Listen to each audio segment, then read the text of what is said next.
So good morning, and welcome to the LeWeb London 13 Startup Competition. Over the past several months, more than 400 companies applied to be part of this competition.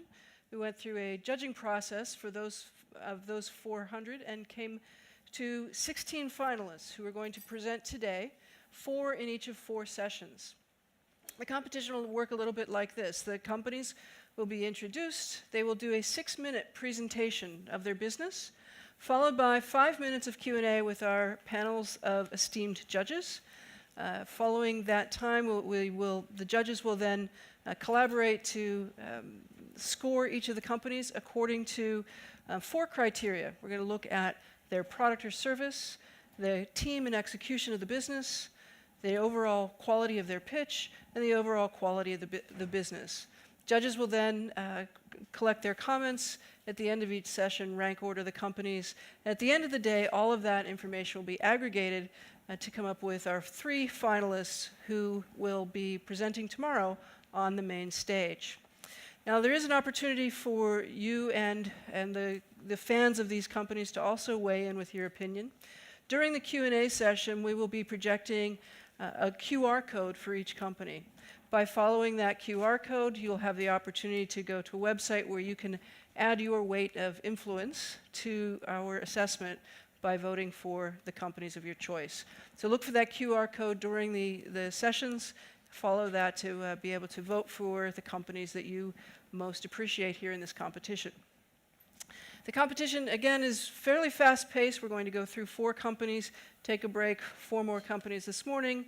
After our lunch break, we'll do it all over again. And again, at the end of the day, announce our 3 finalists.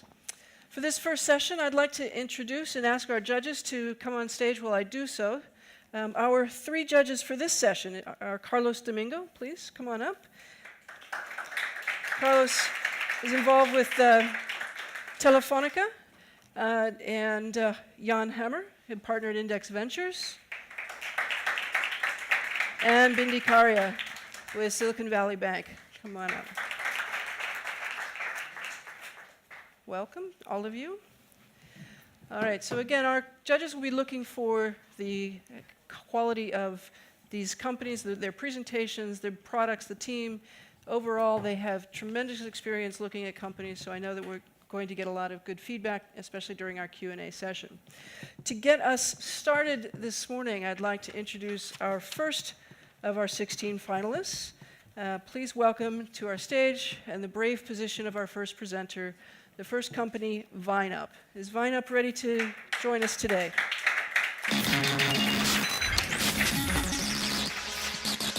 Maybe VineUp is ready. Here they come. So please welcome Luke and Chris from VineUp to the stage, and we look forward to your presentation.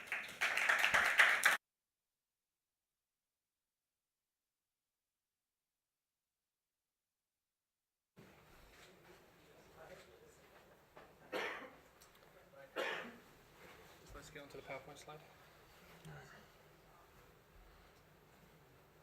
There we go. Good. All right. Hi, everyone. My name is Luke Deering, and today I'm here to tell you about VineUp. At VineUp, we're revolutionizing entry-level recruiting to help recent graduates find employment. So in 2003, I moved from the UK to the US to play basketball at an American university. In my last year of study there, I applied for an internship with Estee Lauder in New York. It turned out that the hiring manager was a graduate from my university. Because we had something in common right from the start, it made it easy for the interviewer to be able to relate to me as a person, which makes all the difference. At VineUp, we scale this type of interaction to help universities connect with students and graduates for mentoring and career development opportunities. Oh, cheers. Hello, can you hear me? All right. For mentoring and career development opportunities that they would not have been able to capitalize on previously. All right, let's jump across to it. Right, so according to ABC News, 80% of today's jobs are landed through networking, and half of those jobs landed through direct introductions. Most recent graduates, however, tend to have a very small professional network, which can make it hard for them to get the introductions that would really help to secure their first job. At VineUp, we help people unlock the hidden potential in a network that they didn't know they had. So at VineUp, we create smart online communities to help universities connect their students and graduates for employment, internship, and mentoring opportunities. And an additional benefit to our university partners is our technology, which makes losing touch with your graduates a thing of the past and gives them a strong base for future fundraising. There we go. So the user experience is the heart of the platform. We connect students and graduates through a beautiful interface that encourages mentoring and career development. Now, when you have an online community, it's important that you have features that are independent of the networking value, driving fresh content and increasing engagement, or you end up with just a stagnant list of names. One of these features are our private job boards that we provide to each community. These are then populated by the administrator, their graduates, and companies that attend their career fairs. We also add relevant internships and employment opportunities through our partnership with Indeed. Right, a big problem that universities face is losing touch with their graduates. Right, we good there? Yeah, we're good. Right, so a big problem that universities face is losing touch with their graduates. VineUp is integrated with both LinkedIn and Facebook. So when members update their contact information on their preferred social network, it also updates the records of the university. We provide a host of really great admin tools, but probably the most exciting one is our smart dashboard, which indicates which of their graduates are in the best position to potentially donate. Let's jump on. Right, so VineUp is designed as much for recruiters as it is for students. Hiring managers do not want to wade through 300 applications for an entry-level job. Sorry, I got it, dude. You got it? Hiring managers do not want to wade through 300 applications for an entry-level job. With our platform, they get an introduction to the right applicants from a trusted source. They're employees that are either graduates or guest mentors at universities that use VineUp. So these are the three sides of our ecosystem. There's a little magic triangle. Students and graduates, colleges and universities, and entry-level recruiters. Our initial focus is on the first two areas. We plan to officially launch VineUp next week. We are currently speaking with 56 different colleges and universities. We have 22 trialing the platform, and we have 8 demos set up for next week alone. Our pricing model is very simple. We charge depending on the number of students enrolled at the university. Although our pricing is already the lowest in the industry, for those institutions that are highly price sensitive, we can reduce their cost even further by supporting in-product advertising and sponsorship. Eventually, we envision partnering with governments and large companies to provide VineUp to colleges and universities for free. VineUp has 2 founders, myself and Chris Dowdeswell, and we have 2.5 part-time members. I started my career with Estee Lauder in New York before joining a battery venture-funded startup called Panjiva, which I left to work on what ultimately became VineUp. One of Panjiva's lead investors, renowned angel investor David S. Rose, is currently advising us on our new venture. Most recently, I wrote a book called Accelerate that was funded through Kickstarter, featuring 207 accelerator programs from around the world and interviews with 130 of their graduates. The foreword was written by Brad Feld, managing director of Foundry Group and co-founder of Techstars. My co-founder, Chris, has been developing web applications for 13 years. He was a key member in the team that developed In Control, a web system that tracks infectious diseases in NHS hospitals. In 2007, Chris created the Learning Resource Kit, which has been rolled out across 16,000 secondary schools in the United Kingdom to evaluate spending. This was launched in the Houses of Parliament by then Secretary of Education, now Homeland Secretary Theresa May. In summary, we are a significant new platform that solves for a real pain point for 3 different constituencies. We're founded by a hacker hustler team with real startup experience. We're seeking both strategic partnerships and seed funding. We'd love to give you a hands-on demo, so please pop by and see us in the Startup Lounge. Also, if you'd like to find out how to get your hands on an early edition of Accelerate, come by and see us. Actually, everyone, come by and see us. Thank you. Thank you.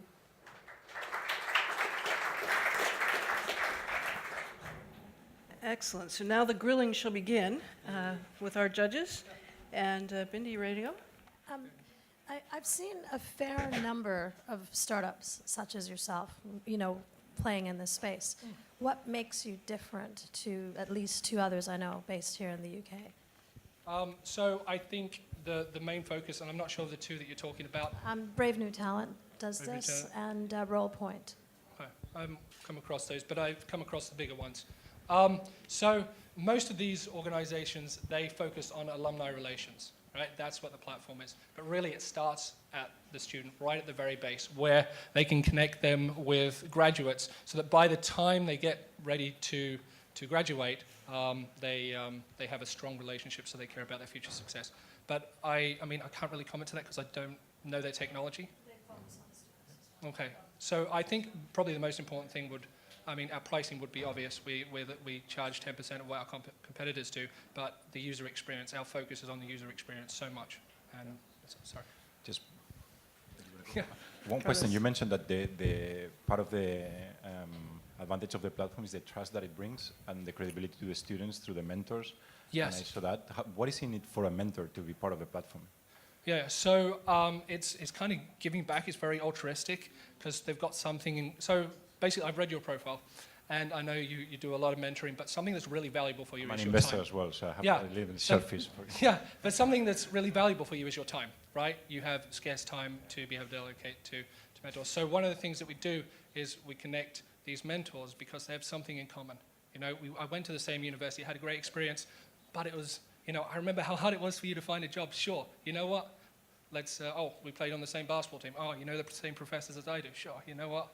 It's much easier than coming from another source. Jan, your question? Yeah, my question was sort of more general, and I'm not sure I quite caught the point. How far along are you in terms of your rollout stage, and what sort of engagement have you seen from specifically the mentor side? Yeah, we plan to officially launch next week. We are speaking to a lot of universities. At the moment, all they have on the platform is they have the administrators, they have some graduates, and they're just trialing it. So there's usually about 20 in each community. And really, it's just to see if the user experience is right for them. So that's our initial start. We hope to find out more as they start to really roll and it then out. and to push on your sort of triangle model, it seems that on the one side you're proposing a network between the graduates seeking a position and seeking to network with former alumni, and you're trying to get alumni on the network. The third part is the colleges. Don't they see it as a sort of yet another sort of alumni database management tool, and they are bombarded with many sort of generic products or try and do it themselves? I think that's been one thing that's really helped us is that they have been bombed by all these different products because they're expecting this massive price point, and then we just undercut it massively. But the things like our smart dashboard, and basically I haven't come across this before, and I'm pretty sure the other competitors do not have this. And this is where we look at all their graduates, and we look at things like their work experience, the number of years they've been in there, the title. We take some other information from a third party as well, and we build a list of which of their graduates are in the best position to potentially donate. Because one of the things that you'll find universities do is they call these people. And if you've got 30,000, one of the universities we're speaking to is the biggest in England, 250,000 students, 1.5 million alumni. I'm sorry, you can't be calling, even if you've only got the right information for half of those alumni, which would be pushing it, you can't be calling them all. And so then again, our updated contact information, because we have them as a student in the database, from there on, you're not going to lose them. And that's really what we focus on for university. You're not going to lose your graduates. So your customer is the college or university? Yes, they are. And are you in trial with any college or university at this point? Yes, 22. 22 at this point, Yeah, okay. 18 are in America, 5, actually it's 23 then. It's 5 in the UK. Okay, great. Any other questions from our judges? Excellent. Well then, thank you very much for kicking off our competition this morning, and good luck to you in the competition and as you build a business. Thank you for having us. Thanks, Cheers. everyone. Thank you for listening. Thank you. Thanks. I'll keep that. Yep.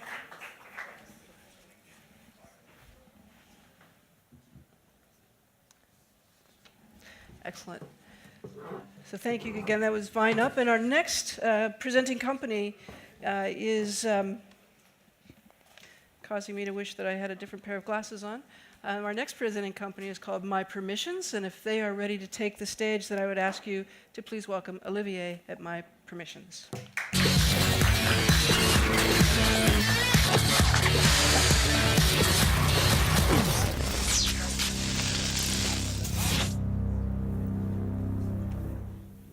Okay. Hi, everyone. Just quickly log in.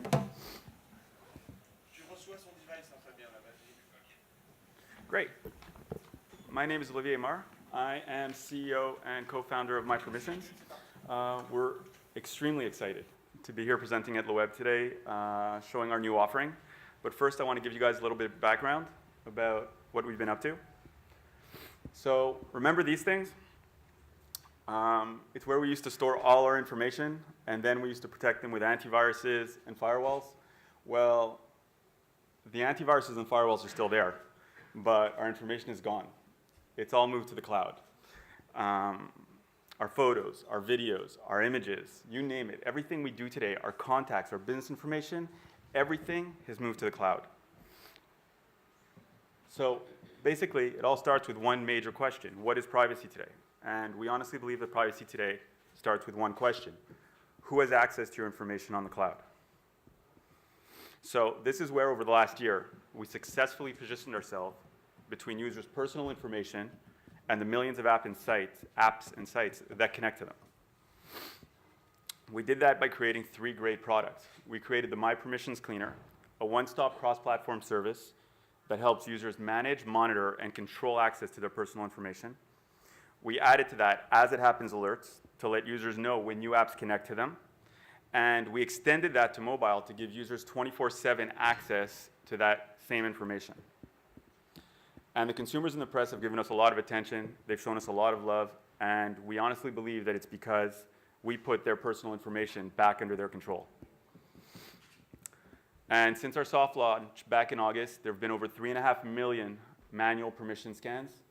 And we're already scanning the privacy and permissions information over 270,000 applications and websites. We know at any given time what the most trusted apps are. Our hundreds of thousands of users let us know in real time. It's basically our crowdsourced trust. That same crowd also lets us know how the apps that are removed, what are the apps that are removed and reported. But don't think that MyPermissions is one of those fanatical companies that tells you, do not track, do not share, do not connect. No, we love the web. We love to share, we love Facebook, we love Twitter, and most of all, we love the cloud. We know that the cloud is becoming more social, and that we've only scratched the surface of social apps. That being said, our unique perspective recently has shown us that as privacy concerns rise, less and less people are willing to click on the connect buttons. Users' lack of trust has really become a barrier. Our numbers show us that developers are losing up to and more than half the users who simply refuse to connect. Onavo let us know right here at LeWeb, in Paris actually, that the second biggest reason that people negatively rate and remove applications are excessive permissions. People actually feel violated, like they've been robbed. The privacy policies, which are supposed to offer clarity and transparency for users, do exactly the opposite. If we take the top 10 brands right now, if you were to use their products and wanted to know what you were getting into, you'd have to go through 89 pages of information, long legal information. Privacy has simply become too complicated. And that's why today here at LeWeb, we're really excited to be adding to the services that we ever offer, the MyPermissions certification program. It'll enable developers to power the next generation of social apps, apps that are built on trust. Now, certification will be built around 3 core responsibilities for MyPermissions. 1, to certify the right companies. 2, to resolve conflicts and misunderstandings. And 3, continually to monitor not only that certified companies are complying, but to make sure these same companies are staying ahead of the privacy concerns that are always rushing into the news.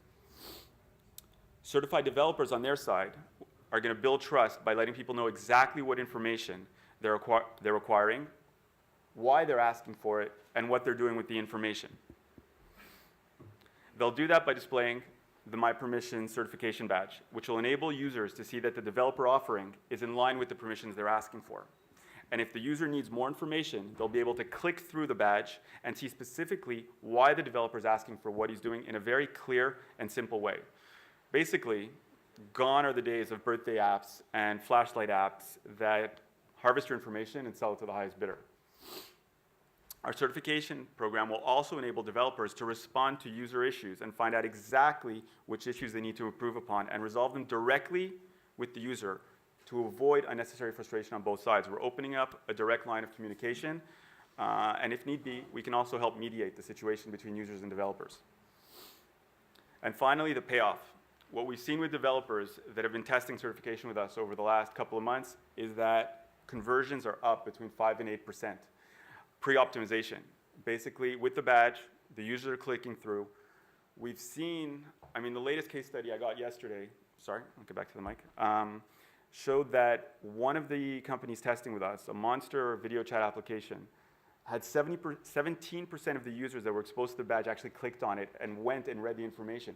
Then actually, the large majority of them actually came back and conversions were up 7.22%.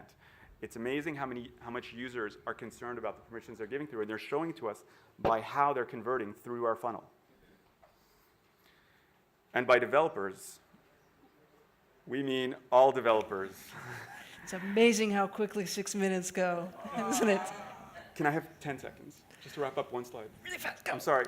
We're offering a tiered certification model that starts with certifying for free. Up until now, certification has had a huge barrier, price. If you're ready to pay and had lots of time, you could eventually get certified. We're changing that. We're offering basic certification for free so that all developers, small and large, can get certified and build trust. Guys, our lives have moved to the cloud. My permissions are going to help users, consumers, protect their privacy information, and developers build the next generation of social apps. There you go, 10 seconds. Under stress. Very good. Bet you didn't know you could talk that fast. Why don't you grab that microphone so you're a little closer to our judges, but there you go, that'll do too. Hi. And Bindi, why don't you jump right in? First of all, interesting product and solving a real need. So, Thank you. A nice one.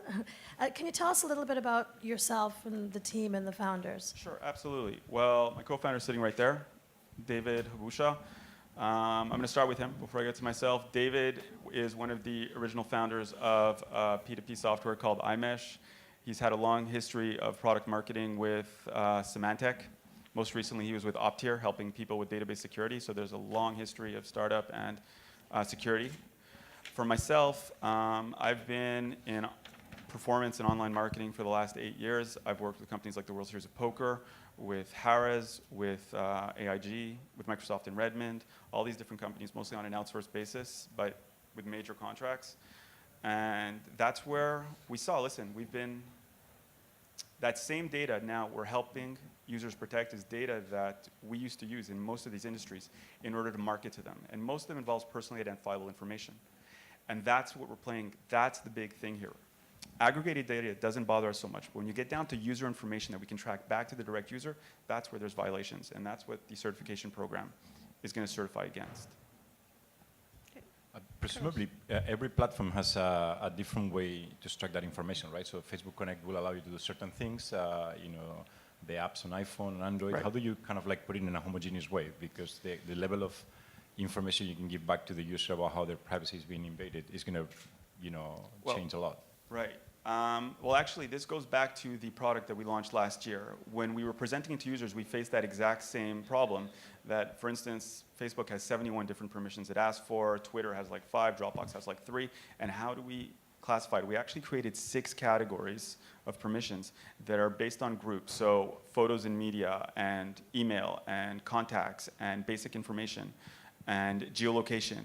And these categories, basically, these 71 permissions on Facebook basically all fill into these 6. And the same thing goes with all the other services, because the information is basically the same. And there's APIs in Facebook for you to extract that information about What's that? Facebook has APIs to extract that No. information. So how do you extract that? Well, basically, our product on the consumer side, when you log into it, you're logging directly through Facebook, and we're a cross-browser extension.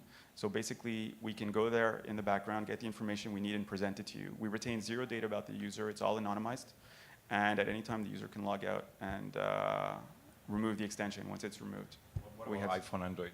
On iPhone and Android, actually, we have something really exciting coming out next week. There are applications on iPhone and Android right now. They actually let you click directly through to the permission pages. The present application lets you click directly through to the permission pages on 9 different services. And like in the case of Twitter, Twitter doesn't have a mobile permission page. It's impossible to get down there. So we actually reformat the CSSs and give it to you in a way that lets you manage your permissions directly on those websites. So could you confirm this is real time? So an application that was, that is saved today, you will reevaluate in an hour? Right, that's what I said, that we're always checking for complying. Again, we leverage the crowd of our users. We do that because at any one time, they're pinging to make sure that there's no new applications that have connected information, because that's what we're warning about. But we're also seeing if the permissions have changed. And if at any one time the permissions have changed, that puts up a flag for us. Very quickly, how are you monetizing this? Well, the certification program, like I said, it's split. There's basic certification where we allow users to go through the process, become transparent, and they can have it for free. But in Q3 of this year, we're launching a much bigger platform to help developers actually optimize their entire funnel process and better understand their users. So the developer pays. The developer will pay for certification, but a premium certification. They'll always be able to certify for free, get the badge, and display that anywhere they have access to. So if I understood the product correctly, then if I go and register with your website as a consumer, you're not going to know about all the apps that I already have installed and give permissions, etc. I will. It's only moving forward that you can start taking. It's not ad hoc. When you connect that first time, and you log into Facebook, we actually go in the back, we go to the permission page, we take all that information, so we have a place to start with. We also, when you log in the first time, you see all the applications and sites that have access to your information, and you can trust them, report them, or remove them. So you have those three options, and after that first time where you've That's managed... for Facebook, right? But what about the other platforms? Right. They're all coming online next week through mobile. You guys, well, okay. Yeah, the mobile application, the new mobile is coming out next week, and it's much more. Can you on iPhone actually do that? Can you go back and see all the apps that I've installed, which permissions I gave? Not the applications that are on your phone, but definitely the applications that are on the cloud services, like Twitter, Facebook, Dropbox, Yahoo, Flickr. All right, and with that question, we have come to the end of our time. Thank you very much, Olivier, and good luck to you in the competition and in the business. And we'll just take that back. Great. I'm going to give that to you. So we're going to have a quick moment while our team swaps out, and why don't you leave that and let the crew do that, since they know what needs to go where. And I'm going to have a chat with our judges, who are having a chat among themselves. Judges, hi, how are you? Good. So I know you're absorbing all of the information from the pitches that are coming in, but I'm curious on a couple of things. You actually, this is a great panel because you represent really different parts of sort of the ecosystem, if you will, from corporate to kind of, I think of the bank as kind of a service, but the financial services and obviously independent investment. What are you looking at, or what are you looking for in these companies, particularly if someone were going to try to game this competition a little bit and know how to get into your heads and impress you? What are you hoping to see? Yeah. I guess it's a combination of a problem being solved, the right product being applied against the problem by the right team, and as an investor, looking for a business. So one of the questions that was raised here on monetization brings that question up. Is that an interesting product, but yet a feature, or is it moving to being a business? So all those together.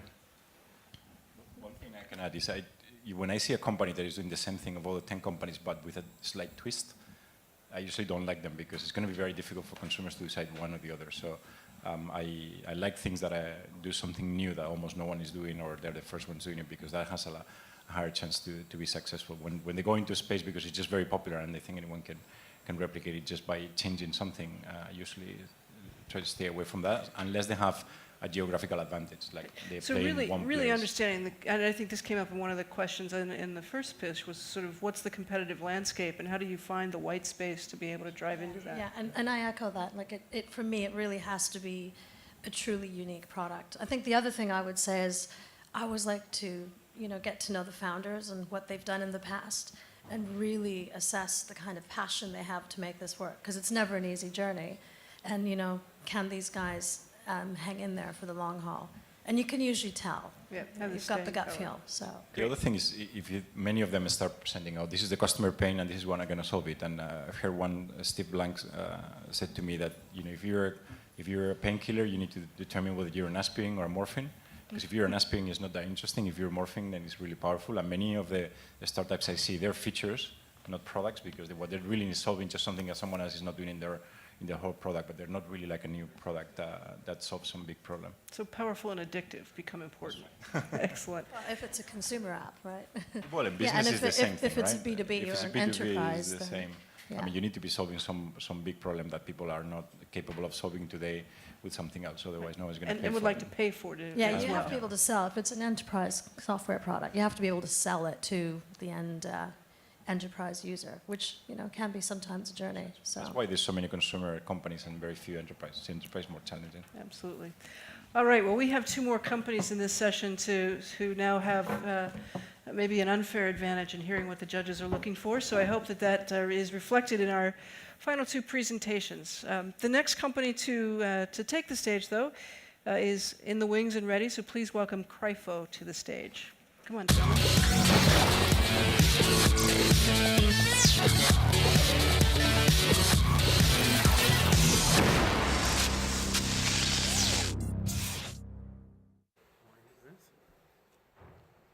Thank you. Are you?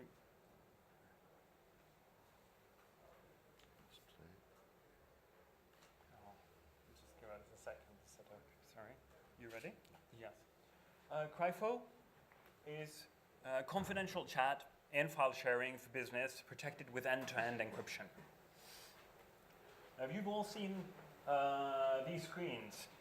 They're called Bloomberg terminals, and they're all over Wall Street and all the stock markets. One of the applications in them is a chat application that traders use to talk amongst themselves. Now, Bloomberg, who delivers them, was caught red-handed only 2 weeks back, letting their employees spy on the contents of chats of other traders, causing companies like Citibank to flee the Bloomberg chat application. Industrial espionage is something we think of as affecting only the large enterprises.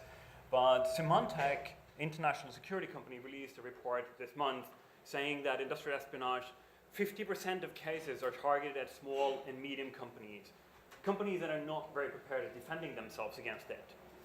Now, what we've done to try to remedy this is to build an application on top of the work of the cryptography lab at Stanford University that allows us to do end-to-end encryption within the browser for Teams.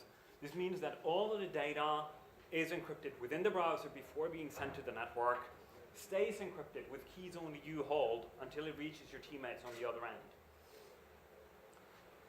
With this security framework, we built a web application that allows a team to chat, work on documents together, and share files.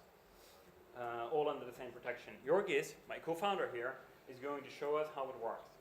He logs on using, in addition to his passphrase, he uses mandatory two-factor authentication, meaning he needs a security code on his phone generated by an app or sent by SMS. Once inside the application, he's presented with his spaces that are locked off chat rooms available only to invited members. Inside a space, thanks. He can immediately see what's been going on, since the data is persisted all the time, even when he was offline. And he can also see in the roster on the right who's a member of the space and whether they're online or not. If he wants to share with a file, say, with his teammates, all he needs to do is to click the upload button, choose the file, and it's immediately encrypted within his browser before it's been transmitted to the network. As you can see, this is as easy to use as similar applications like Skype and Google and Dropbox. Now, in contrast to those, when they talk about security, what they talk about is protecting your transfer. But it is they who hold the keys to your data when they receive it and deal with how they handle it. So if an unfaithful employee or a hacker or, say, the US government wants to read your files or your chat logs, well, they can. And you don't even have to know about it. Whereas in Crypho, since it is you that hold the keys to the encryption, no one can read it, not even us. We've been in open beta for about 2 months. We got 600 users from different companies and organizations from around the world. And we're still in beta, but already we've got about 30% of them paying. In the next 6 months, we plan on focusing on mobile applications, and we're also doing video and audio conferencing, all instantly available in the browser, all end-to-end encrypted, of course. We want to make encrypted, secure communications available to anyone, everywhere, without the massive thresholds of skill and money that it takes today. Thank you.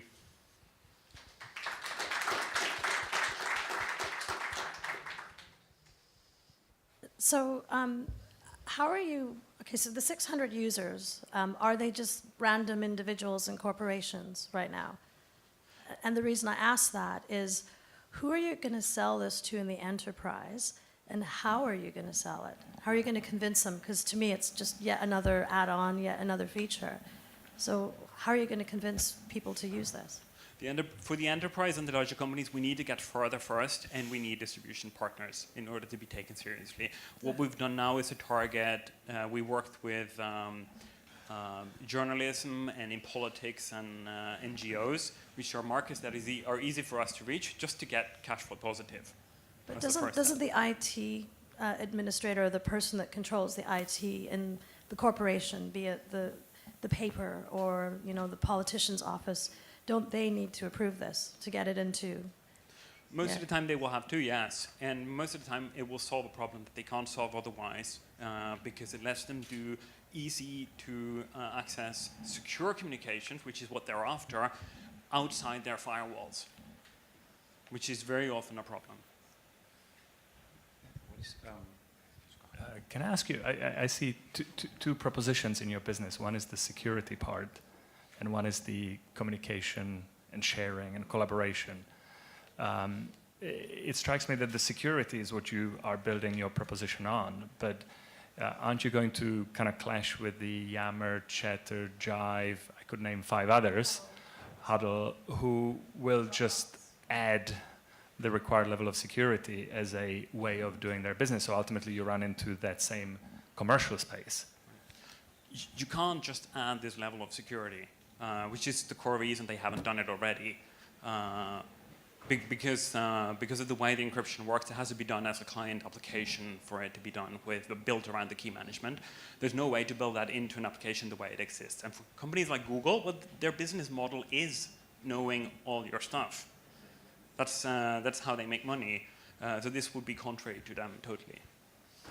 So what is that is unique? The application or the security technology? The security technology is what makes it unique. Okay, so why try to build an application that you're going to run into all sorts of problems trying to get it into a specific usage, etc. If you have a unique technology that provides a higher and a better level of security, why not position yourself as a security company and license the technology for anyone that wants to build whatever? For example, those applications. Those applications are integrated with other ones, or etc. It seems that you're going through the most complicated route to market the product. Right. It is a harder way to market. It isn't possible to build it onto those applications, not because of the way we've done it, but because they are not built around doing security this way. So we are limiting ourselves to the ones that are more caring about security. And just one more question. What's wrong with, let's say, WhatsApp and stuff like that? Those are encrypted. Websites use HTTPS, inside corporations use firewalls. So what kind of company needs this level of security that is not good enough with the level of security that most applications have? How do you will sell that? I mean, if you go to an IT manager and say, I'm going to put yet another application because it is a little bit more secure, it's going to be very tough. I see your point, but we've already heard from, say, the big 4 consulting companies that they find themselves being locked off from using things like Dropbox and Google by company policy. For different reasons. It's not just security. But it is basically placing unencrypted documents under a different country's jurisdiction, which you don't get when you're encrypting it and keeping the keys on your own. Yeah, as a bank, that's definitely the case. We're not allowed to use any of that. Mm-hmm. Tell us a little bit about the two of you and the founding team. Right. Who are you and where do you guys come from? I'm from Norway. I'm Geir. Jorgis is from Greece. It's a fun combination. We've worked together in open source for many, many years. And we've got a long background in being a part of the leadership of the Plone content management system, which is one of the largest open source, sort of more enterprisey open source content management systems around. And we've also built a company around that before.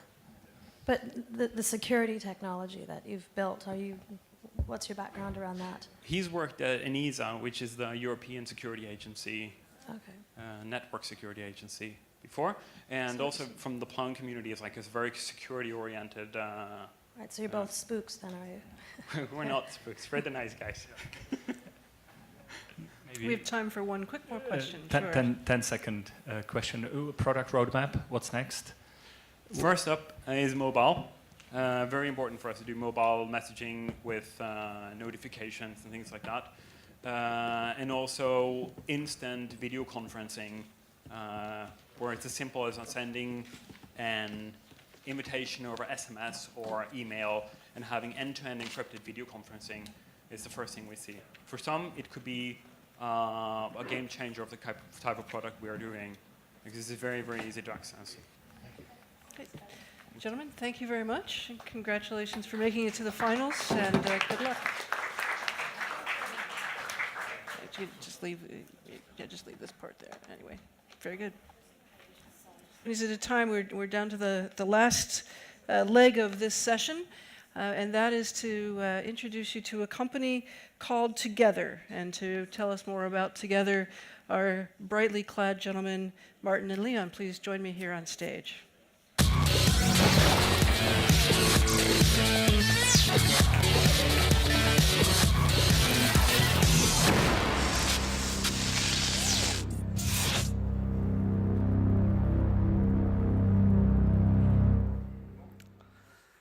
Okay, good morning everyone. We are Together, we're from Amsterdam, and we're happy here to be at LeWeb in London. Everybody knows us here now in the Netherlands, but not yet here in the UK, for instance. Since we launched our app, we're growing actually quite fast. We grow over 10% a month, our user base, and since our launch, we have more than 90,000 rights offered and requested in total. Here, a short snapshot of the team. We do everything in-house, from design to community building to software development and everything we need to get going, and this pays off pretty well. You may think, another carpool and rideshare app. I've seen enough of these ones, so please tell me, what are you doing here? I think our approach is quite different, not so much technology-wise, but more positioning-wise. We like to actually solve a daily issue, getting to your work, so basically commuting. Of course, you have rideshare apps more in the real-time space, like Lyft and Sidecar, which are more taxi-hailing apps. And you have apps for more longer distance, like hitchhiking, carpooling.com, BlaBlaCar, they're also here. We like to be in the middle. And that's, of course, a very challenging area, because you ask people to change their daily commutes and change their daily routines. But also, that's where most traffic and congestion is coming from. This is about 80 or 90% of all the rides is actually commutes, and taxi is only about 6%, for instance. Well, so far in our database of all the rides, over 30% of all rides are already repeating rides, so people are telling their daily schedule how they go to the office. As I just told you, for us, it's to be actually in top of mind of the brain of the user, and that's, of course, a very difficult thing to do. People don't like to change their behaviors. People know maybe traffic jams, I hate them, but still I'm not looking for alternatives. And what we are trying to do, in addition to having a great app, is to change the way people actually perceive their commute and to provide real value in there. What are we launching today? Because we're adding something new to the Together app. What we're adding today is incorporation of game mechanics and game challenges. What that basically means is that Together is going to incorporate multiple challenges. So that's not turning into a kind of a game, the whole app, but actually companies or regions or festivals can actually ask us to set up a challenge, and we can actually work out such a challenge, including incentives and so forth. We've just signed up the first company for that. It was the region of Rotterdam, one of the most congested areas in the Netherlands, and that's already a paid pilot. And this will be actually a way to engage more with the user, to make the app more sticky. You may think gamification, I've heard it so many times before, but we think, yes, that's true, but at the same time it's highly undervaluated at this moment. Because gamification can help you to reach a common goal, and that's where it's about, sharing rights. And the more rights that are being shared, the more and likely chance there is to find rights. So how are we going to do that? We're actually going to incentivize certain behavior. And that boils down basically to three things. One is the responsiveness. It's great if people say, hey, I can get a right with you, but if you don't respond, it's not working out. At the same time, trust. You need to have a clear profile. We're using social profiles for that. And on top of that, we're adding more and more stuff. And the third one is sharing rights. The more rights you share, the higher the incentives will be. Well, of course, I like to show you how that works. So it's now demo time.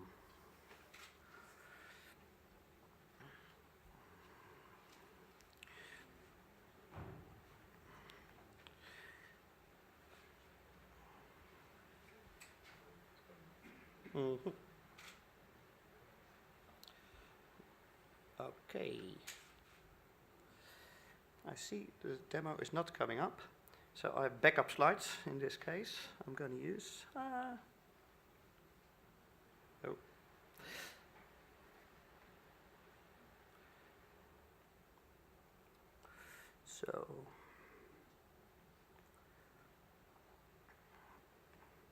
So basically, if you're using the app or you're not using the app, from time to time you get triggers, native triggers, telling you, hey, we haven't seen you in a while, and in the meantime there have been 1,000 new rights that might be interesting for you. So you actually click on that, and you even get points for your behavior, for coming back. Here you have a screen where you actually, you've seen them before, can enter your right, for instance here to DSM, which is a big factory in the south of the Netherlands, and you can say this is a single right or a repeating right. And from there on, you can actually post a right to the database so other people will be notified. What we have in Together, that's quite unique, we have the concept called groups. So people are not just getting the matches, but they also can follow certain groups, for instance, for a company or for a certain festival. And these will be notified if there will be new rights added. And after I've done that, you see there will be a match. And that's Leon, my friend here on stage, our community manager. And well, too bad we can't show it live, but here I see a match, and we both actually get points for that, for actually putting stuff in our database. Leon, I can check his profile, see, interesting guy, I want to book a ride with him. So here we follow more or less the Airbnb model for booking, and I can say how many persons I have. I can even send him a message, and my request is being sent. Directly after that, Leon gets a notification on his device. And I want to join his ride to the same direction, maybe a bit of a different time, but that's fine. And Leon can actually start checking my profile to see if I'm trustworthy. And from there on, Leon can actually say, well, I'm going to either accept or reject the ride, or first he's going to check my profile. On my profile, you see, for instance, my stats, how responsive I am, how trustworthy I am, how much I've shared in the meantime with the app, and also the challenges I've come up with. And then it's already done, because then he can actually say yes or no. He can accept or decline my right or send me a message first. And then that's it. Excellent. We'll let the judges probe a little deeper into some of the things that you may not have been able to hit with that little demo snafu. And so we'll turn it over to our judges. And Carlos, you ready to roll? I'm going to speak on behalf of everyone here, I think. So as you said, this is yet another carpool app. And if I understood correctly, your differentiation is that the rights that you're targeting are medium length, but I mean, this depends on how people will use it, right? Because what is in your application that prevents people from using it for short rides or long rides, and the same for all the other apps? This is about how people will use it, right? Or is it something in the functionality of the application that steers you towards only using it for long rides? Yeah. Well, technically, of course, our app can also support long-distance rides and short-distance rides. So technology-wise, there's not so much difference. But the thing is that we actually want to target daily commutes from people. And people are, first of all, not thinking so much about changing their daily behavior. And next to them, the apps who are already there don't actually support it pretty well. For instance, setting up schedules is very difficult for us. You can say, I go take this ride every Monday, Wednesday, and Thursday at a certain time, and I go back at a different time, for instance, on a Friday. And these can be matched individually, or also with people with exactly the same schedule. So we are more building a carpool app in the sense that it's focusing on the commute, where all the traffic is coming from in the morning and in the afternoon. The trustworthiness thing is kind of what concerns me.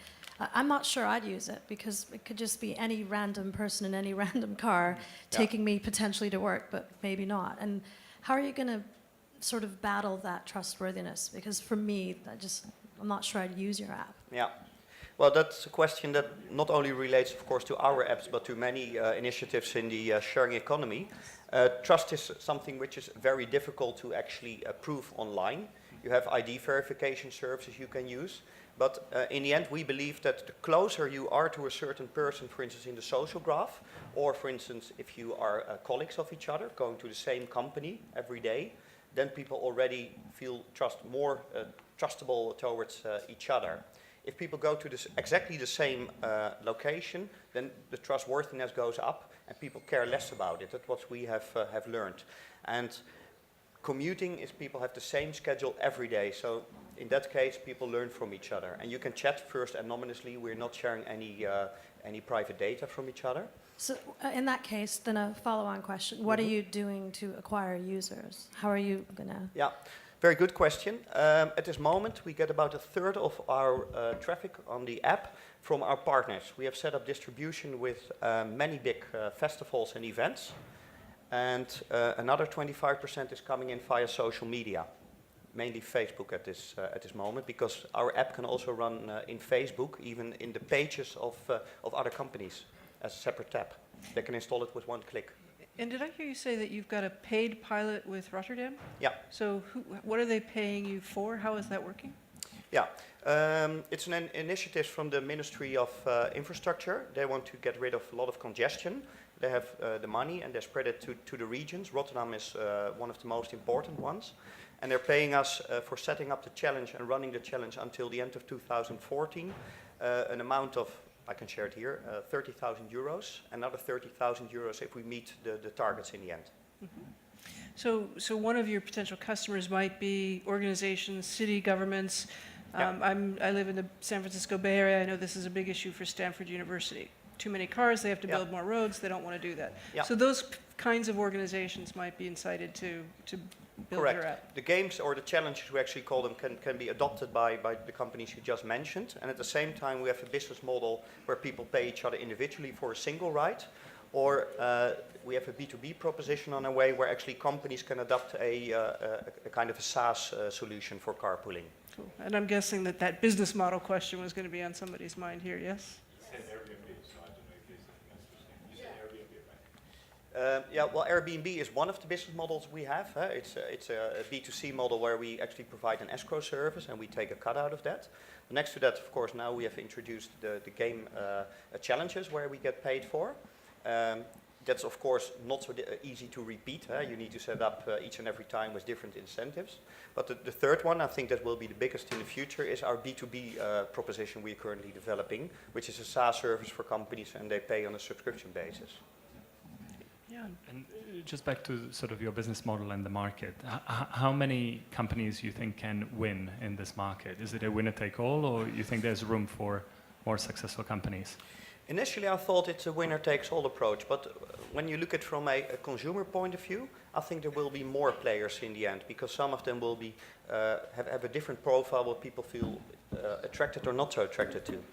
But of course, critical mass is essential in these kind of apps. So I think there will be maybe 2 or 3 players in the end. But this is a network effect application, right? If I go Definitely. to your place looking for a ride, the more people that offer rides, the more useful is the application. Correct. And then the more people will go there. And so, Yeah, so but that's more in the consumer space. For B2B, if one company adopts your solution, they can actually perfectly run it without the rest of the world using it. So then the mechanics So are let's different. give But then Bindi the last word here, because we are out of time. And this is a question I've asked everyone. Tell me about yourselves as founders, and tell me more importantly about those outfits. About, sorry? What you're wearing. These outfits, they were custom made for us in our company colors by Dutch designer. Just about yourselves. What's your Yeah, background? yeah, my and background. What drove you to build this? Before, actually, this is my first startup. Before that, I worked for TomTom. I was head of internet and e-commerce, and I worked for Layer for half a year as well. And I worked for Philips. And Leon, maybe you can actually answer the question yourself. Yeah, since we didn't get to do the demo. I'm not the co-founder, I'm the first employee, I think. Yeah. And I run a charity or foundation aimed at startups as well. So I do two things. And that's actually how I got in touch with Martin. We brought the startup machine to the Netherlands last year. And you were a coach, right? I was a coach. That's how we got in touch. Yeah. Excellent. All right. Well, if we Thank had you a very much. category for best dressed, you gentlemen might actually win that. Yeah, you should need to share the name of the person that constructed that. Very good.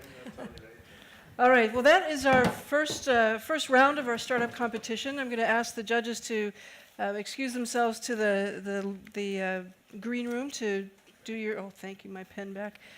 Do your final chin scratching over your rankings, and we thank you very much. Thank our judges. It's hard to do that job, and I think they did a great job. Great questions. I'm going to remind you of two things. You can vote for any company and do your own ratings by following the QR codes that were presented. And all of these companies are in the out in the foyer and off to the left. If you have questions that we weren't able to answer in the short amount of time, please jump in and do that. We're going to take about a 5-minute break to reset the room, bring in our new panel of judges. I hope we'll see you back here in about 5 minutes. Thank you.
Great. Well, thank you for your patience as we switch gears and get ready to see our next 4 companies. If you are just joining us, this is the startup competition, obviously, and we are looking at 16 companies today from a field of more than 400 who applied to be part of this competition and who are now, these 16 are finalists we're hearing from today. We are doing 4 pitch sessions. We're in cycles of 4 with 4 companies each, and each session has its own unique and highly qualified panel of judges. For this session, please welcome our judges, Eric Archambault, who is a general partner with Wellington Partners. Lucas Paradin, please come on out and join us. Lucas is with Hewlett-Packard, running EMEA here, and Eric Lamending from Network, co-founder of Network. There we go. Excellent. So as you may know, our judges will look at and listen to these presentations carefully, judging each on product, team, presentation, and overall quality. We will hear a 6-minute presentation, a pitch from each company, followed by 5 minutes of Q&A, where you can dig deep and give them a good grilling. So to get our second session started, let's please welcome to the stage Timerepublik. Timerepublik, come on up.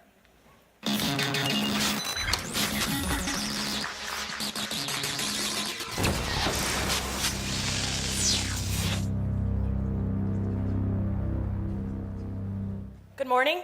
My name is Olivia. I'm here to tell you about Timerepublik. Can you hear me okay? Okay. Timerepublik is the first global time bank. Timerepublik is the first global time bank. Let me tell you about the markets, and then we'll get into Timerepublik. As we're here today at this conference, we're looking at the sharing economy. People are looking for something outside of the traditional market economy right now, and technology is allowing people to come together in a more efficient way in order to come together to create communities, to share, cooperation, all types of sectors that we're seeing, including time banking. Cash to pay for it, or maybe they just want to be cash independent. They can sign on to Timerepublik, create a profile, and then see other people's profiles. First, they search through all different types of sectors of the services they might be interested in. They can figure out the geographic radius, how close do they want the person to be to them in their city or globally.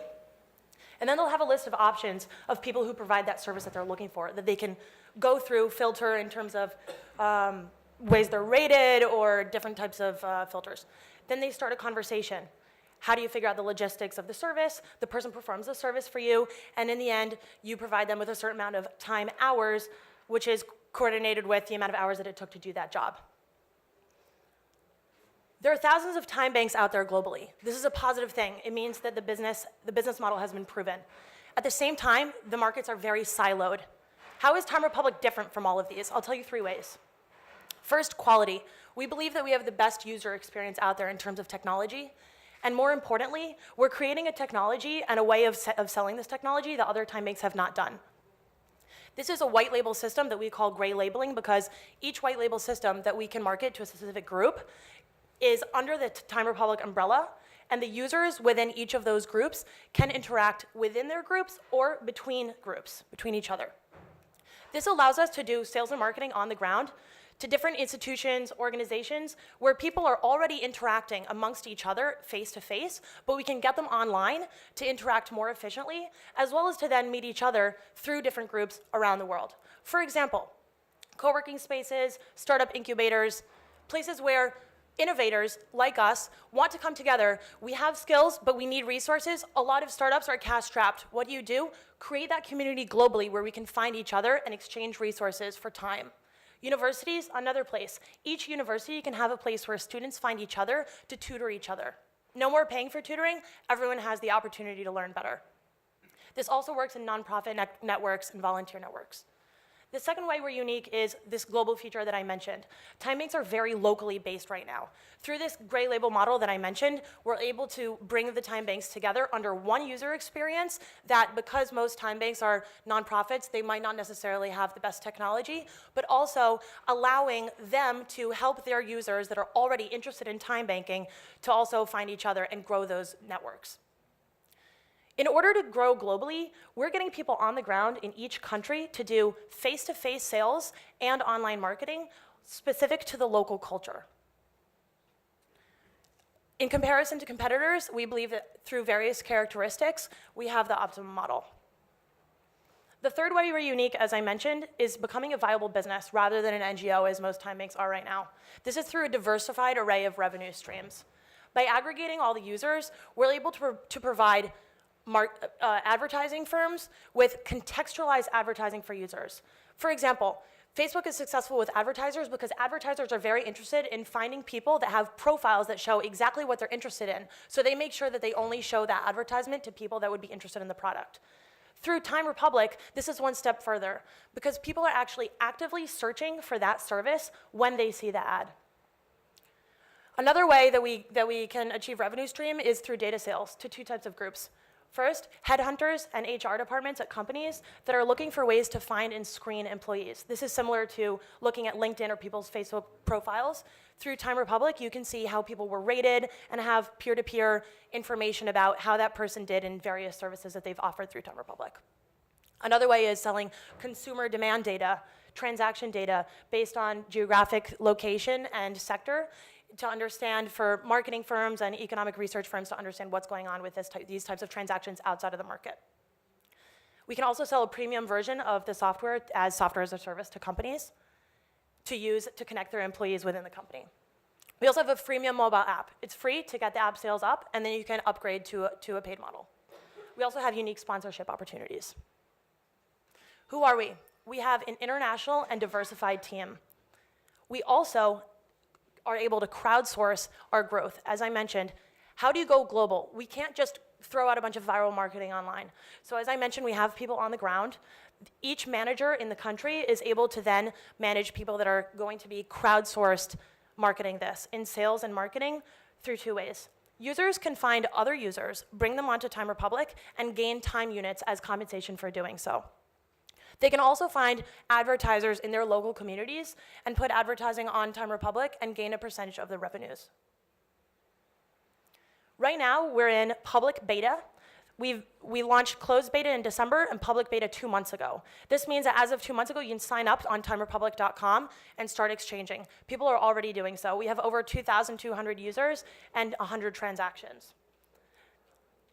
We've raised 450K euros right now. Most of it has been going to technology. We're looking for 1.5 million to finish some technology play. The group, the Great Label that I mentioned will be done in about a month.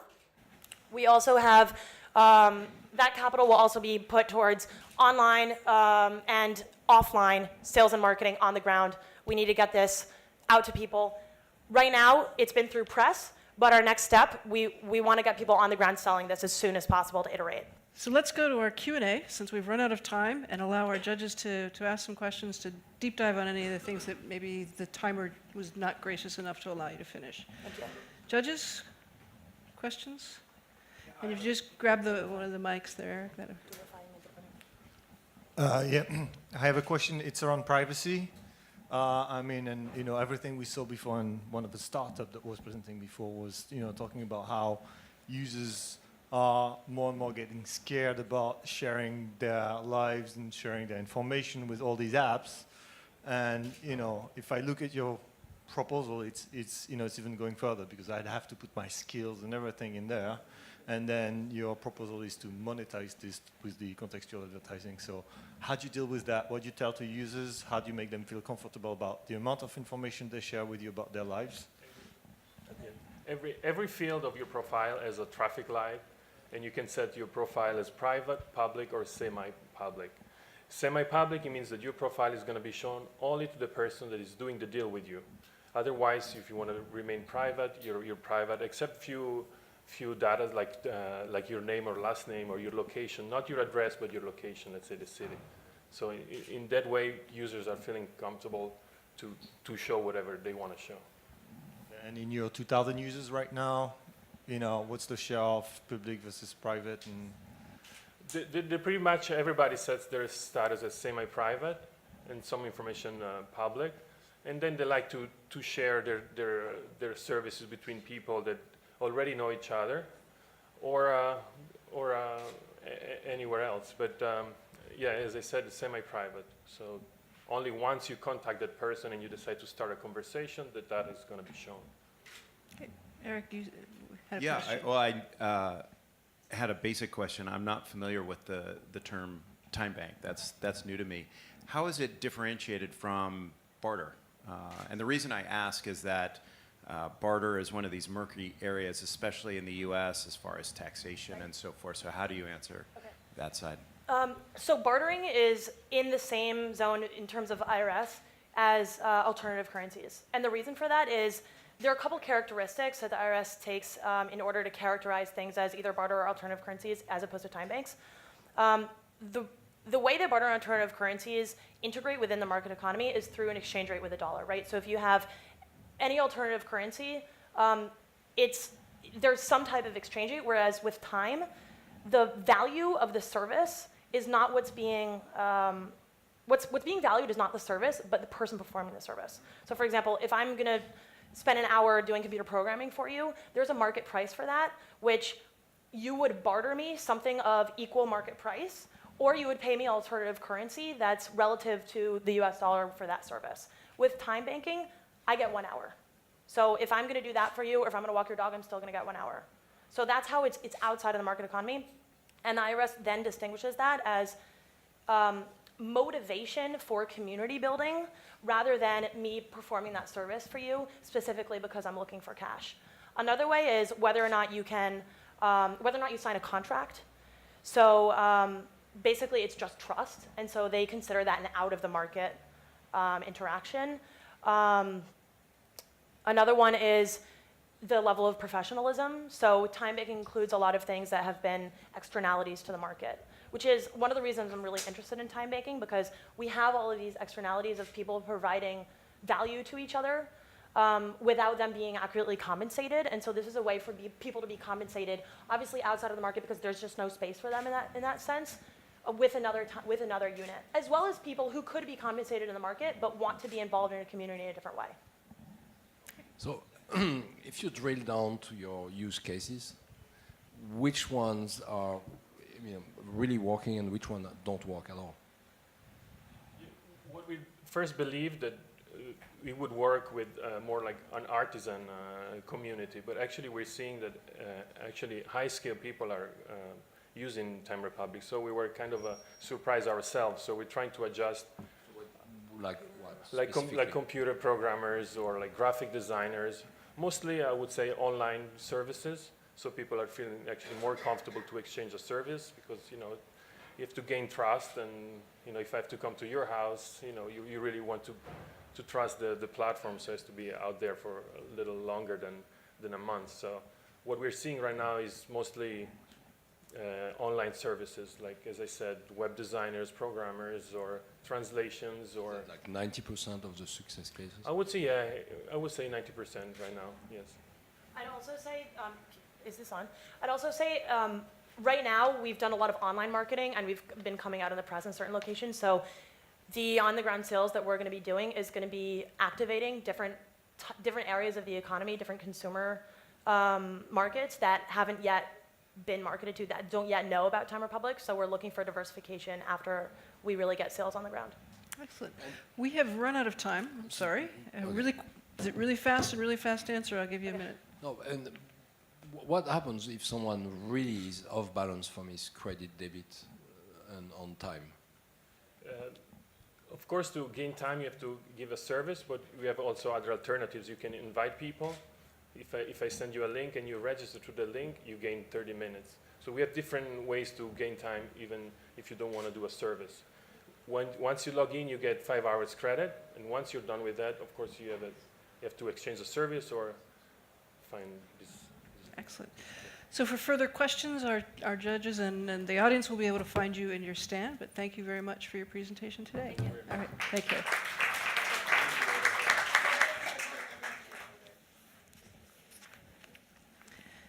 And do remember that by following the QR code, you can chime in with your own opinions and judging, and we will take that into consideration as we consider our top finalists at the end of the day. We're going to keep things moving as quickly as we can so that we get a chance to hear everyone in their full presentation. So I'd like you to please now welcome to the stage Fudzai.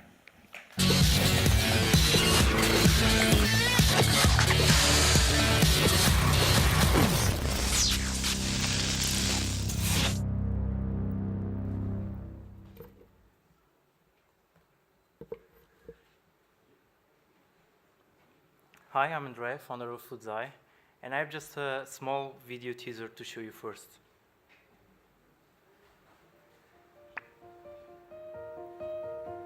Now, we all know someone who cooks the best food in the world. What if we could find all that food, regardless of where we are? Foodzai connects you with awesome home chefs in your city. Explore, follow, find inspiration, and order tasty dishes. From passionate people who cook extraordinary food you won't find on restaurant menus.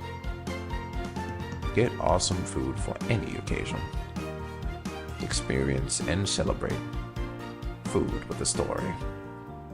The kind of food that brings us together. Foodzai. So Foodzai is a peer-to-peer food marketplace. We see more and more people tired of impersonal restaurants and mediocre food. People looking for authentic and talkable experiences around food. And on the other side of the story, you have so many people out there like my friend Anna. She's passionate about cooking, but has no way to share her cooking skills and monetize her passion. So we want to make the world so classy and make it more fun by building a unique mix between a social network and a marketplace where home chefs can sell their dishes in advance to you. And there are 4 main reasons why we believe we can make this really big. First, the product itself. And I'll jump to our beta version we are launching today.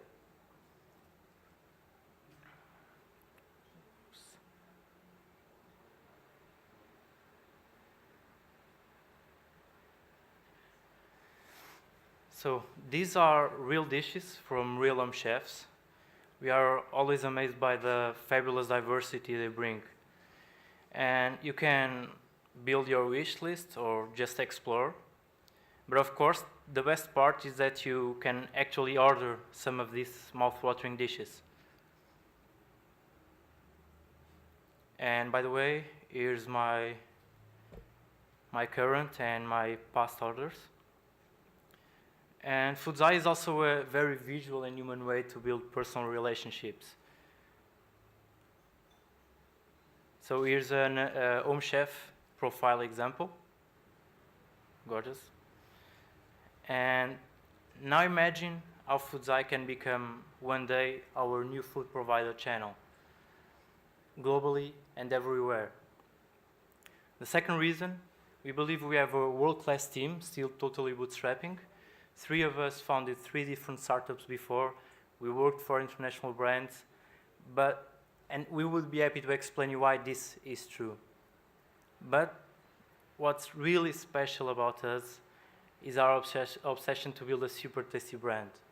We are building a strategically cool, fancy, aspirational, and talkable brand. This is Chef Matsui, our mascot. Third reason, we are right in the middle of a new global trend, the sharing economy. And no one thought Airbnb would work, but consumers love them. And they also love Zipcar, TaskRabbit, GetAround, and other sharing economy platforms. So with Foodzai, we're building the next great peer-to-peer marketplace. And why? Because we are crazy foodies, and because numbers show us a huge hidden need. Last reason, number 4, we are overcoming a few challenges with the help of global partners. They got excited with our big vision, and they wanted to help us. So I'm also announcing today 2 amazing partnerships. We set up a partnership with SumUp, the European Square. Our home chefs will get this device for free with awesome benefits, like an alternative way of get paid, and it's very cool for them. The second partnership, we just signed a deal with one of the largest telco companies in Europe. This means that besides mobile versions, we are also developing a version for interactive TV. Lots of money here, especially when we start to replicate the model. And finally, this is a mock-up.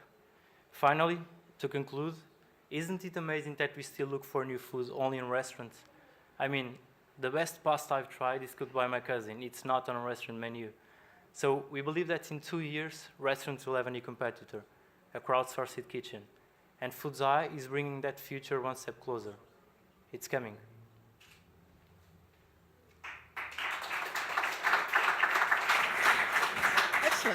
So if you'll stay here by the microphone, or maybe that one over there is a little The closer. other co-founder, Miguel. Come on up, Miguel, here. And maybe move closer to our judges and those microphones, and we'll let you, you look ready to go, Eric. First of all, very nice video.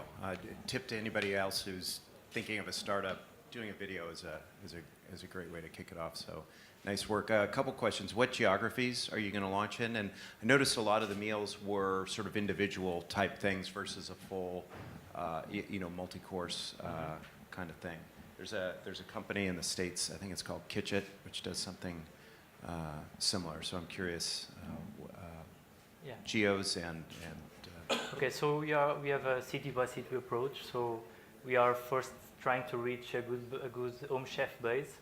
So because the last thing we want is that the user enter in Food's Eye and only gather some 1 or 2 dishes. So we need to gather first good density to users and to offer them first. We were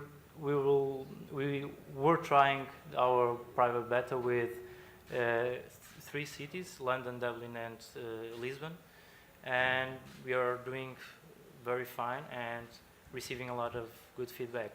Regarding the positioning, we know there are a lot of crowd in the tech food startup scene, but we think we are going on the huge way, and not so on the safe way. So we are a real peer-to-peer, real food crowdsourcing, dish-oriented, with home chefs and not professional chefs, because other platforms are oriented for professional chefs, and that's it.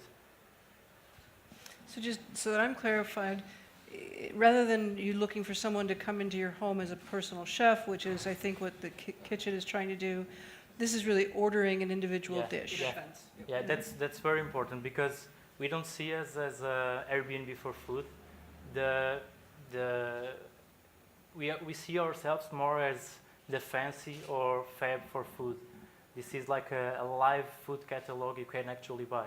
So we see Food's Eye also as a company, a content company with sales. So it's not just a marketplace. You are building Food's Eye not for occasional activity like the typical Airbnb for food concept, but we are building Food's Eye for everyday use. So how do you really navigate on, because it's not really crowdsourcing. I'm not going to say, well, tomorrow I'd like to organize a dinner for 5 people and I'd like, a dish of that and a dessert like that and so on. That's not, and then people bid for that. That's not really that. So how do you navigate to put something together that is, because if I see eventually 1,000 desserts, they all look the same, and how do I do something? Okay. So first about delivery, at the moment, Food's Eye does not handle deliveries because we are an arranger between users, and this means that delivery is always agreed between the user and the home chef. So all orders are typically made in advance, and this means that the typical use case is not like I'm here on the street, I'm hungry and I need a cupcake. The typical use case is more like I'm planning a dinner with friends at the weekend, or a party with family, or I just want a shortcut for those busy days, and I order in advance. However, we are talking with some delivery companies to set up local and international partnerships, because we need to deliver a great delivery experience to our users, and mainly to be sure that at least our best cooks, at least we make our own chefs' lives easier. So is that for professional, semi-professional chefs, or for everyone? For everyone, from the semi-professional to the amateur side. What you're seeing is that most of our users are food bloggers or trying to get some small food business, and we are very amazed by the quantity of people that wants to start a small food business or dream about starting. And this way, Food's Eye is a very way of building a small food business, like a catering system, and with no risks and no front costs. So you. Well, let's talk about the risk for one sec. Mm-hmm. I order something, and in my 2 dishes I have some fish which is not, or seafood which is not good anymore, and I'm getting sick. And in addition to that, in the dessert I had a piece of wood and I cracked my teeth. Who do I go after? Yeah. So when you order a dish like the example you were giving, that order has to be confirmed between you and the home cook. So you can send him a message asking him for ingredients you might be allergic to, and only after the home chef sends you all those details and you agree with them, then you're fine to confirm the order. So if you agreed for the piece of wood in your dessert, it's all on you. That's basically what I'm hearing. All right, we are out of time for questions, but thank you, gentlemen, very much for your presentation. Thank you, judges, for your questions. And I'll let you, our staff come out and do their magic to reset the stage a minute, and turn to our judges for a moment.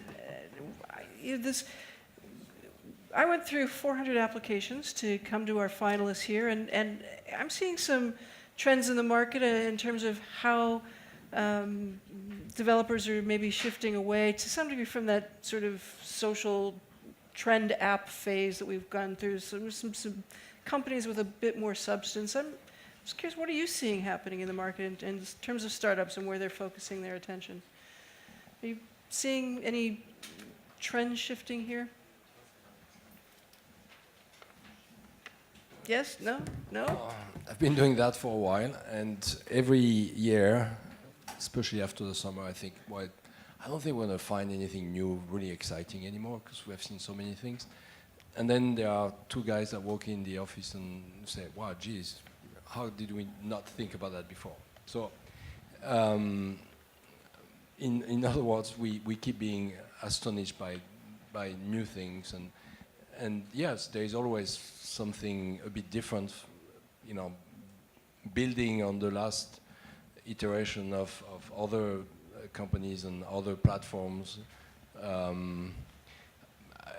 mean, the shift is more on the enterprise these days. We're seeing more things on the enterprise than on the consumer side, if I could say. So I think we've gone through, and this is now, I was thinking about this morning, I think the 4th or 5th LeWeb competition that I've been part of over the last 2.5 years.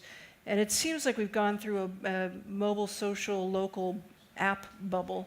Are we getting done with that and moving into something new, maybe more enterprise? You don't think so, Lucas? I'm seeing. Yeah, I mean, and in terms of trends, so we do a lot of e-commerce, and what we see in terms of how you drive traffic, and how you monetize things and everything, there's less of winner takes it all. So there's a lot of standards being created out there, and then it's accessible for people to create apps and start business models.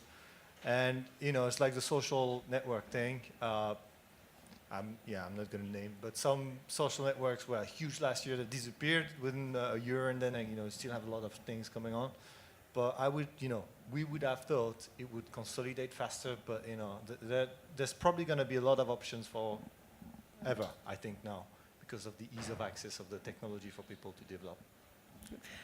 Before our lunchtime break, and so allow me then to welcome, if we're ready off stage, Oh Shoot. Oh Shot.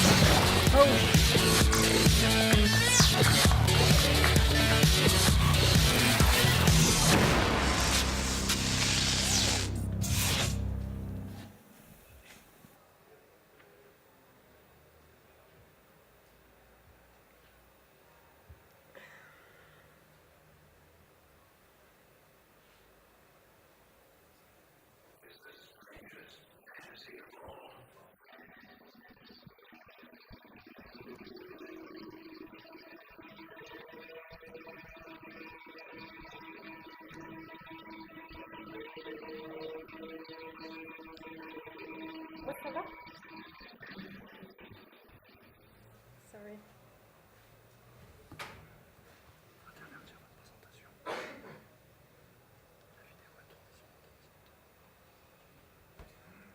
Sorry. It worked when we rehearsed.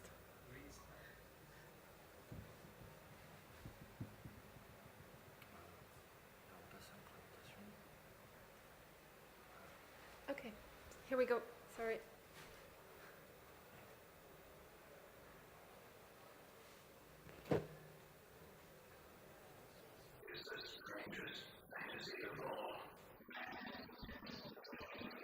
It's okay.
Here we go. Is the strangest fantasy of all.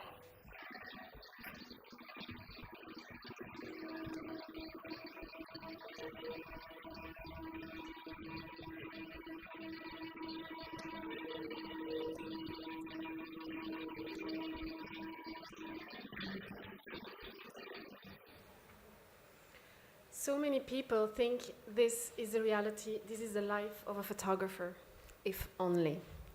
Unfortunately, many of them are stuck behind the desk. They spend their time behind the desk organizing all the paperwork of a shooting, instead of spending their time behind the lens. The paperwork they're doing is all the business behind a photography shoot or the photography world.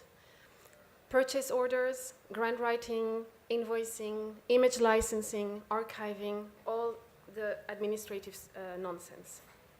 But very important to the business of a photographer. There is a tiny handful of photographers that can outsource these tasks, but the vast majority, 1 million of photographers, they're on their own. And the fun is, they do it the old-fashioned way. They use paperwork, email, they don't use new technology, which is funny, because they use the new technology when it comes to creating a new image. Up until now, up until... Who shot? My name is Valerie Herslev, and I've been in this business for 15 years, photography business. And together with my two partners, Mathieu Louis, our CTO, and Thierry Maillet, helping development, we are building tailored tools to respond to the needs of this photography community. We want to create a whole set of applications. We are creating a whole set of applications to respond to the needs of this business.